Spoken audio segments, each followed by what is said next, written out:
আমরা এমন এক যুগে বাস করছি যেখানে যুদ্ধ, ফিতনা, অশান্তি, অস্থিরতা আর রক্তপাত প্রতিদিনই বেড়েই চলেছে।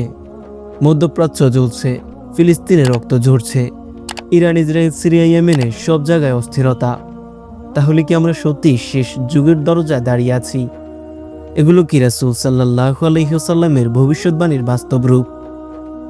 আজ আমরা জানব দাজ্জালের আগমন, ইমাম মাহদী আলাইহিস সালামের আগমন, ফুরাত নদী নিয়ে সেই যুদ্ধ, শেষ যুগের বড় আলামত এবং বর্তমান মধ্যপ্রাচ্যের পরিস্থিতি ইসলামের দৃষ্টিতে কি বোঝায়। সবকিছু শুধু কোরআন ও সহিহ হাদিসের আলোকে আজ আমরা জানব।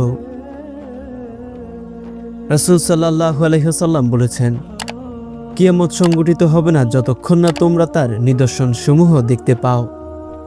কিয়ামতের আলামত দুই প্রকার, ছোট আলামত, বড় আলামত। ছোট আলামতের অনেকগুলোই ইতোমধ্যে প্রকাশ পেয়েছে, যার মধ্যে অশ্লীলতা, সুদ ব্যাপক হারে বৃদ্ধি, হত্যা বেড়ে যাওয়া, সময়ের বরকত উঠে যাওয়া, মিথ্যা ব্যাপক হওয়া এবং বড় আলামতের মধ্যে অন্যতম ইমাম মাহদী আলাইহিস সালামের আগমন, দাজ্জালের আগমন, ঈসা আলাইহিস সালামের অবতরণ, ইয়াজুজ মাহাজুজের আত্মপ্রকাশ, সূর্য পশ্চিম দিক থেকে উদিত হওয়া, ফুরাত নদীর নিচে গুপ্তধন এবং সে নিয়ে মহাযুদ্ধ। রাসূল সাল্লাল্লাহু আলাইহি ওয়াসাল্লাম বুখারী এবং মুসলিম শরীফের সাত করেন, ফুরাত নদী একদিন শুকিয়ে যাবে, তখন তার নিচ থেকে স্বর্ণের পাহাড় বের হবে, মানুষ সেটি নিয়ে যুদ্ধ করবে, প্রতি 100 জনের মধ্যে 99 জন মারা যাবে। এখানে স্বর্ণের পাহাড় বলতে প্রকৃত স্বর্ণ হবে এমন কোনো কথা নেই। স্বর্ণের পাহাড় বলতে বিশাল সম্পদ, যেমন তেল, গ্যাস কিংবা ইউরেনিয়ামের মতো সম্পদকে বোঝানো হতে পারে। আজকের বাস্তবতা দেখলে বোঝা যায়, ইরাক, সিরিয়া অঞ্চলেই বিশ্বের সবচেয়ে বড় তেল ভাণ্ডার।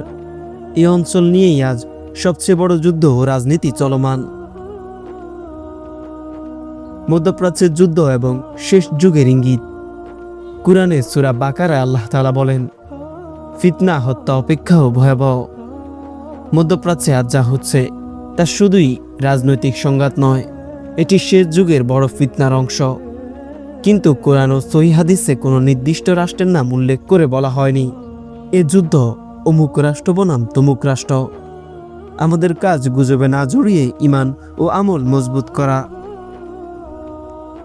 ইমাম মাহদী আলাইহিস সালামের আগমনের সুসংবাদ।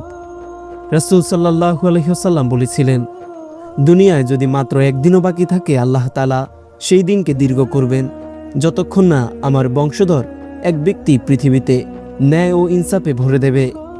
তার নাম হবে মুহাম্মদ ইবনে আবদুল্লাহ। তিনি হবেন ফাতেমা রাদিয়াল্লাহু তাআলা আনহার বংশধর। তার সময় পৃথিবীতে জুলুমে ভরে যাবে, মুসলিমরা দুর্বল হয়ে পড়বে। ঠিক তখনই আবির্ভূত হবেন ন্যায় প্রতিষ্ঠা করতে। দাজ্জাল, শেষ যুগের সবচেয়ে বড় ফিতনা। রাসূল সাল্লাল্লাহু আলাইহি ওয়াসাল্লাম বলেছেন, আদম আলাইহিস সালাম থেকে কিয়ামত পর্যন্ত দাজ্জালের চেয়ে বড় কোনো ফিতনা সৃষ্টি হয়নি। দাজ্জালের বৈশিষ্ট্য। দাজ্জাল দেখতে কেমন হবে? তার এক চোখ কানা থাকবে, কপালে লেখা থাকবে কাফের। সে নিজেকে খোদা দাবি করবে, অলৌকিক সব ক্ষমতা দেখাবে, আকাশে বৃষ্টি নামাবে, মৃত ব্যক্তিকে জীবিত করার ভান করবে। রাসূল সাল্লাল্লাহু আলাইহি ওয়াসাল্লাম আরও বলেন, যে ব্যক্তি দাজ্জালের সময় পাবে, সে যেন সূরা কাহাফের প্রথম 10 আয়াত পাঠ করে। ঈসা আলাইহিস সালামের আগমন ও দাজ্জালের মৃত্যু।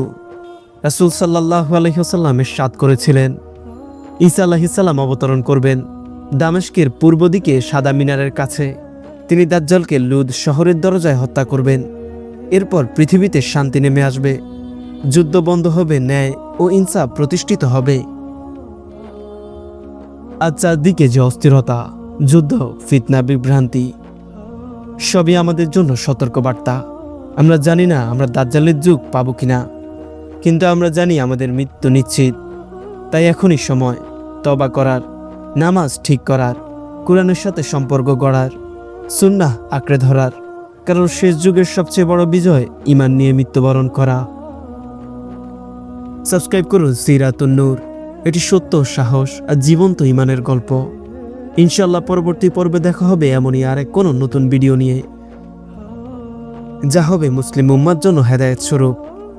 আসসালামু আলাইকুম ওয়া রাহমাতুল্লাহ।